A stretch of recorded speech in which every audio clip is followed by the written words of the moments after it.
حضرت انس رضی اللہ تعالی عنہ فرماتے ہیں کہ ایک مرتبہ ہم نبی کریم صلی اللہ علیہ وسلم کی مجلس میں موجود تھے، تو آپ صلی اللہ علیہ وسلم نے ارشاد فرمایا کہ ابھی ابھی تمہارے درمیان ایک جنتی آدمی آنے والا ہے،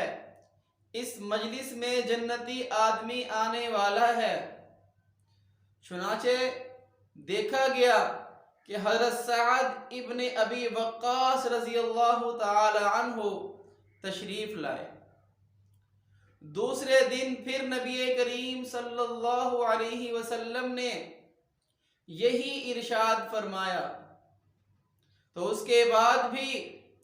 حضرت سعد ابن ابی وقاص رضی اللہ تعالی عنہ ہی نمودار ہوئے۔ تیسرے دن پھر اسی کلمہ کہنے کے بعد حضرت سعد ابن ابی وقاص رضی اللہ تعالی عنہ تشریف لائے۔ اس مجلس میں ایک صاحب حضرت عبداللہ ابن عمرو ابن العاص رضی اللہ تعالی عنہ بھی موجود تھے۔ انہیں خیال ہوا کہ میں تجربہ کرتا ہوں کہ ان کے ایسے کیا اعمال ہیں جن کی وجہ سے ان کو یہ اعزاز حاصل ہوا ہے۔ چنانچہ حضرت عبداللہ ابن عمرو ابن العاص نے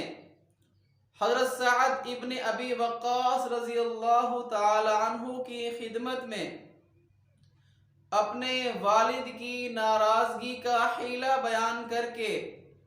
ان کے پاس 3 دن تک ٹھہرنے کی اجازت مانگی، تو حضرت سعد ابن ابی وقاص رضی اللہ تعالی عنہ نے انہیں اجازت دے دی۔ حضرت عبداللہ ابن عمرو ابن العاص فرماتے ہیں کہ میں نے یہ تجربہ کیا کہ نہ تو وہ تہجد کی نماز کے عادی تھے، نہ کوئی خاص بات اور کیفیت تھی۔ ہاں اتنی بات ضرور دیکھی کہ جب وہ رات کو سوتے وقت کروٹ بدلتے تھے یا کوئی ان کی نیند اکھڑ جاتی تھی تو وہ ذکر اللہ کیا کرتے تھے، اللہ اکبر کہا کرتے تھے۔ وہ فرماتے ہیں کہ میں نے ان کے اس عمل کو چھوٹا جان کر، چھوٹا سمجھ کر ان کے سامنے اصل قصہ بیان کر دیا، اور میں نے کہا کہ نہ تو میرے والد صاحب مجھ سے ناراض ہیں اور نہ ہی میں ان سے خفا ہو کر یہاں آیا ہوں، بلکہ نبی کریم صلی اللہ علیہ وسلم کی 3 مجلسوں میں نے سنا کہ آپ نے فرمایا تمہارے درمیان ابھی ایک جنتی آدمی آنے والا ہے، اور تینوں مرتبہ آپ ہی برابر تشریف لائے۔ تو میرے دل میں یہ خیال ہوا کہ میں یہ معلوم کروں کہ آپ کے وہ کیا خاص اعمال ہیں جن کی وجہ سے آپ کو یہ مرتبہ حاصل ہوا ہے، تاکہ میں بھی ان پر عمل کروں، آپ کی اقتداء کروں۔ تو حضرت سعد ابن ابی وقاص رضی اللہ تعالی عنہ نے فرمایا ہاں، خاص عمل تو میرا کوئی بھی نہیں ہے، جیسا کہ آپ نے دیکھ ہی لیا، مگر ایک بات ضرور ہے کہ میں